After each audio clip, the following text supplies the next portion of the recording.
Hey everyone, I'm Nadine and welcome to Bookish Nook. Today I am doing my March wrap-up. I know it's a little bit late, but everything's getting kind of crazy and I haven't had time to film because I wasn't home, so better late than never, right? So last month I had a fantastic reading month. I read one graphic novel, one novella, and 8 books. I was so happy when I started up the tally and I realized that reading has really helped keep my stress levels low because of all the work with school and everything. So I've been reading a lot more, which is awesome. So I'm just going to jump in. So I'm going to show you guys the books that I read in order that I read them throughout the month. And the first thing that I read this month was a graphic novel, and that is Dexter, the graphic novel. So this is sort of like the bind-up of all the little issues that came out for the original Dexter comic, and this one takes place in the realm of the books as opposed to the TV show. So I really enjoyed this. I gave it a 4 out of 5 stars only because I did not like the ending. I sort of felt like they copped out and took the easy way out. I guess you could say just really 3/4 of the book was fantastic. It read like the TV show. I loved every second. I loved Dexter, but then the ending sort of just kind of, they picked the easy way out and then summed it up really quick with a nice bow. So the first book that I read last month was Entwined with You by Sylvia Day, this is the 3rd book in the Crossfire series now. It's no longer a trilogy. Sylvia Day announced that she's writing, I think, 2 more books. So I wanted to finish the series up because it was just sitting on my shelf unfinished for the longest time. I gave this book a 3 out of 5 stars simply because Ava really pissed me off at some points. Sort of like, where is your backbone? And I think that I got really frustrated with her characters because I am taking a Psychology of Women course this semester, and all those sort of topics and things were bleeding into my reading of this book, so I think that's why I gave it such a low score. I did enjoy the series overall. I probably get compared to 50 Shades all the time, but I'm going to do it anyways. But I definitely like the series a lot better than 50 Shades, simply because the writing, you could just tell that Sylvia Day is an experienced writer as opposed to E.L. James, who is not. So I gave it a 3 out of 5 stars. The next book that I read is The Wonderful Wizard of Oz by Frank Baum. I sort of picked this up on a whim. I was kind of feeling in the mood for a children's story, and I loved every second of this. It's a lot different than the movie, but this was so fun and so kiddish, and it was just so much fun reading it. I gave it a 4 out of 5 stars. The next book that I read this month was Take a Chance by Abby Glines. Now, I was thoroughly disappointed with this book. Abby Glines is probably one of my favorite authors as well. I've read pretty much everything that she's written, and I love this series so far because it's part of the Rosemary Beach series, and we follow Grant and his love interest. Her name is escaping me, so I can't remember. But anyways, you follow them, and they're sort of like a really unlikely pair. Grant has a lot of issues, but so does the love interest, whose name is still escaping me. But I just felt like this book wasn't up to par with Abby Glines' normal books. It was just so flat. The characters, I didn't care. I cared more about seeing Rush and Blair in the background and Woods and Della than I did the actual main characters. I hope that the second book to this one is a lot better because I was thoroughly disappointed. And I had read Misbehaving before, which was Abby Glines' newest book before Take a Chance, and I loved every second of it. So I went in to Take a Chance with high expectations, as I usually do with her books, and they fell flat. The next book that I read was Angel Fall by Susan E. Words cannot describe how amazingly awesome and kick-ass and awesome that this book is. Oh my god. I picked this up because everyone on BookTube was just raving about it. So I figured, why not? Let's give it a try, and I am so happy that I did. If you have not read this book, go pick it up ASAP because you will not be disappointed. I was not disappointed. I did not like anything in this book. Everything was perfect. I'll give you a brief synopsis. So we are in the apocalypse, and it happens to be brought on by the angels.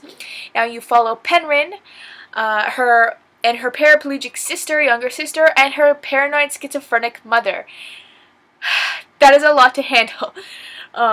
So they're sort of trying to fight for survival, and then they're sort of running around trying to find something, somewhere to hide for the night, and angels sort of fall from the sky, and Penguin witnesses sort of an angel attack on their own species, and one angel is left lying on the ground, wingless, with his wings next to him, and Penguin decides to take him because the angels took her sister.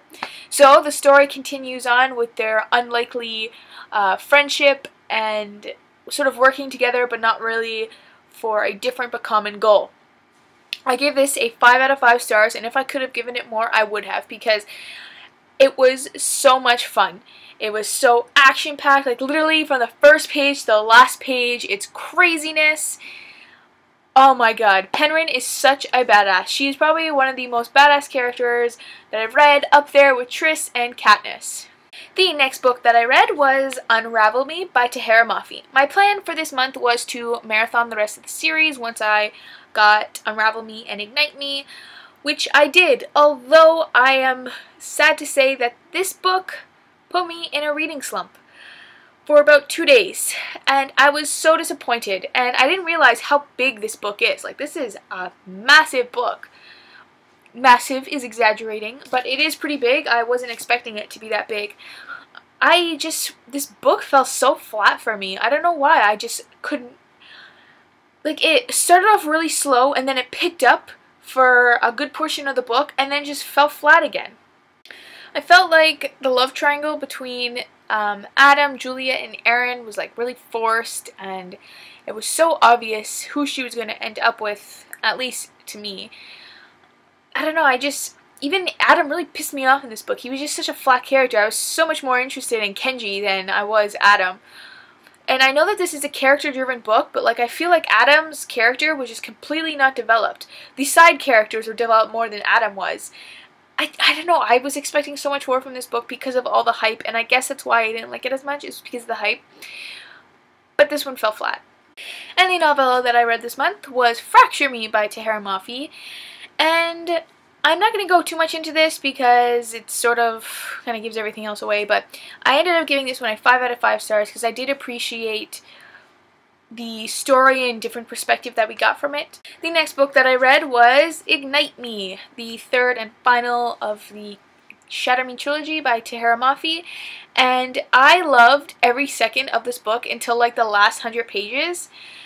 I just felt like it was just so awesome. Like, this was such a character-driven novel that I loved every second of it.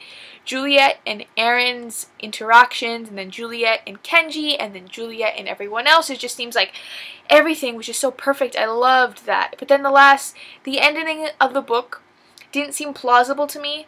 There's a lot of plot holes because it is a character-driven novel. I gave it a 4 out of 5 stars.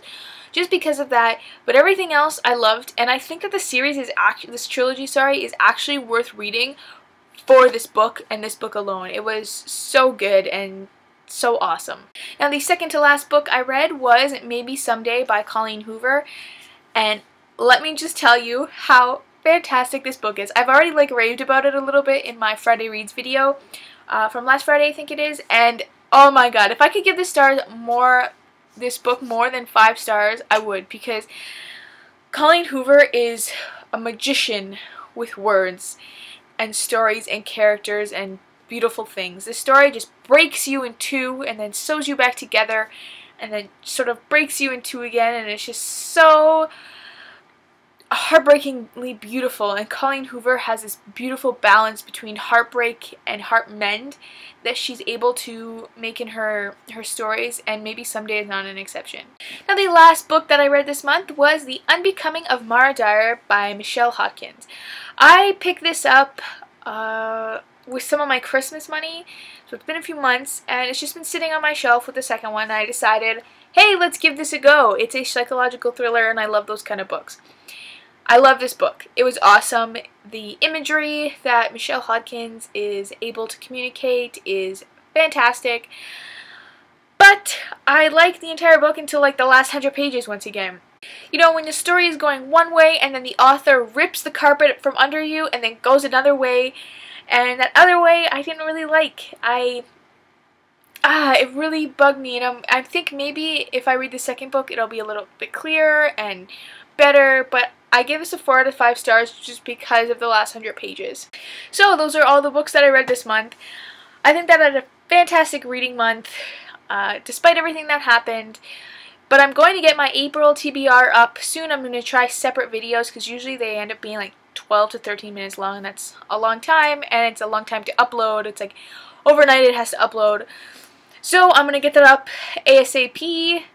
Let me know down below what you read this month, or if you read any of the books that I read. I'd love to know what you thought of them. Bye!